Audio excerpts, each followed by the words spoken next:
All right, thank you. This is a really nice introduction to my presentation, which focuses on the use of antibiotics and development of antimicrobial resistance in manure and agricultural soils. And what I'm really wanted to do today is just kind of give an overview on the state of the science and then talk a little bit about some of the work that we've done. When we talk about antimicrobial resistance, there's a couple different ways that we can measure and assess the amount of resistance that's present in environmental systems.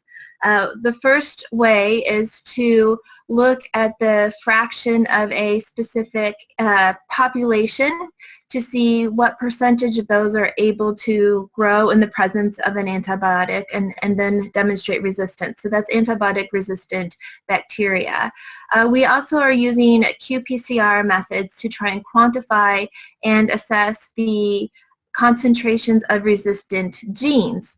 When we assess for ARB, we know which species the resistant genes are present in. When we use the qPCR, where we get a little bit of different information. We know how many resistant genes are present in a sample, but we don't necessarily know which organisms those preside. And then we also do some assessment on the concentrations of different antibiotics. And a lot of this work has been done in collaboration with the USDA ARS National Lab for Ag and Environment here on the Iowa State University campus. So the use of antibiotics in agriculture began in the 1960s. So not long after antibiotics began being used for humans and to protect and treat disease, also the benefits for animal agriculture were also discovered. It was estimated that up to 80% of antibiotics in the United States today are used in food animal production. The estimates from the late 90s indicate that over 10 million pounds are used subtherapeutically in swine production each year. And the amount of antibiotics vary on whether it's a starter feed, a grower feed, or a finishing feed system.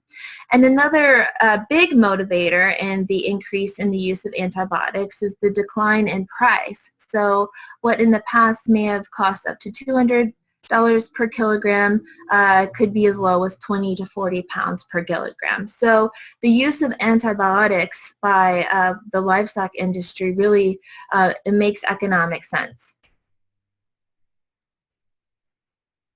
So what are the benefits of antibiotics to agriculture? First of all, the increased growth rates have been documented from 10 to 16%.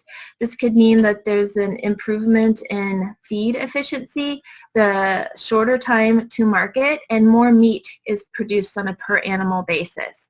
The reduced mortality of young pigs by up to 50%, and also fewer runts in a litter. The ban of antibiotics in the U.S. has been estimated to cost $240 million annually, but there is a precedent for the use of or decreased use of antibiotics by the European Union, which banned antibiotics for the use of growth promotion in Sweden in 1986 and some other countries. We now have some information on how this has moved forward, and there have been some really positive results of this ban as far as there have been decreases in specific resistance, vancomycin resistant enterococci, also macrolide resistance. Both are antibiotics that are important for human health, and the amount of resistance has been documented for decreasing in some countries. One other trend that has been noted is that by decreasing the use of subtherapeutic antibiotics, that has been offset in some cases by an increase in therapeutic or treatment use of antibiotics. So let's quickly take a look at the different uses of antibiotics in agriculture. So therapeutic use is to treat disease in an individual animal. This is done on a per animal basis, and what's probably more common is a metaphylactic treatment, which is mass medication to either eliminate or minimize expected spread of disease. So that would be to essentially medicate the entire facility or the herd at a time when that would be necessary due to treat or eliminate disease. Prophylactic is for disease prevention, and subtherapeutic is what I've been discussing as far as facilitates growth promotion and or improves feed efficiency. So as you may be familiar, the Food and Drug Administration has released a new strategy on antimicrobial resistance, and the purpose of this is judicious use of medically important and antimicrobial drugs in food animals. Drug companies have revised the FDA-approved label, and this has been on a voluntary basis. So basically, the drug companies worked with the FDA to relabel their drugs so that the drugs would be used to no longer over-the-counter for treatment of subtherapeutic purposes for growth promotion, and that the on-label use would be to support disease treatment, control, or preventative uses.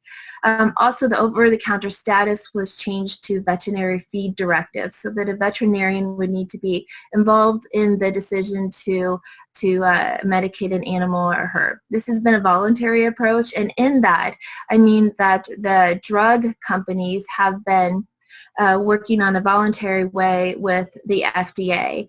And now the implementation really falls upon the responsibility of the veterinarians to provide oversight of the use of drugs for the on-label purpose. And it's very much been emphasized that sick animals should be treated. So what is the state of the science? There's a lot more to be done here, but it is known that a high percentage of orally administered antibiotics pass through the animal. This results in low-level concentrations of antibiotics being present in manure management systems and therefore being spread into the environment through primarily land application. High levels of resistant genes have been reported in dry swine manure, other manures as well, and levels of billions of copies per gram. And the resistance is found in both conventional and organic systems. So even in some systems where antibiotics are not administered, we'll often still see the presence of some antibiotic-resistant organisms. Genes or antibiotic-resistant genes that are associated with resistance are commonly found in soil and water systems around CAFOs, and these elevated levels of resistance identified after manure application and then with lower concentrations in time after manure. So if you continue to monitor the levels of resistant genes in soil and water systems, typically levels are higher right after application and then can decrease not too long after that. This is a little bit of data which was published in JEQ in 2016. Here we were looking at resistance in E. coli isolates that we collected from either conventional or organic swine farms. And essentially we just plated these E. coli isolates in the presence of a range of antibiotics that are either important to human health or used in agriculture, and then quantified the percent of those isolates that were resistant to the different antibiotics. And so you can see that in most cases the percent of resistant strains or isolates was higher for the conventional relative to the organic, but there are certainly some lower levels of organics in the organic systems. So why do we care about this? We're really interested in the environmental pathways, but the reason is that we don't want to see the development of new superdrugs or new drug-resistant superbugs. You often hear about these on the internet and in the news. We want to study the environmental pathway and try to better understand what is the impact of antibiotic use on the development of these bugs. Another reason we care is that the pace of development of new antibiotics has been greatly decreasing. We haven't seen new classes of antibiotics that are available for testing in humans since the 1990s, and we're also seeing an increase in bacteria. So to summarize, Our work has shown that fall injection is a good strategy for preventing antibiotic-resistant bacteria and gene export. We see that the levels right after application are high, but they decrease to background levels by the following spring. We have a real nice winter freeze here in Iowa. We're also seeing a lack of relationship between indicator organisms and resistant genes. Our future work is we're going to be looking at more manure management timing as far as if we apply the manure in the spring or versus earlier in the fall, what impact would that have on ARD transport? And then we're also watching to see how antibiotic use changes with response to the VFD, the FDA guidance, and whether or not we need to consider some different strategies there. So that's the end of my presentation. I will always like to acknowledge our funding sources and my collaborators here at Iowa State.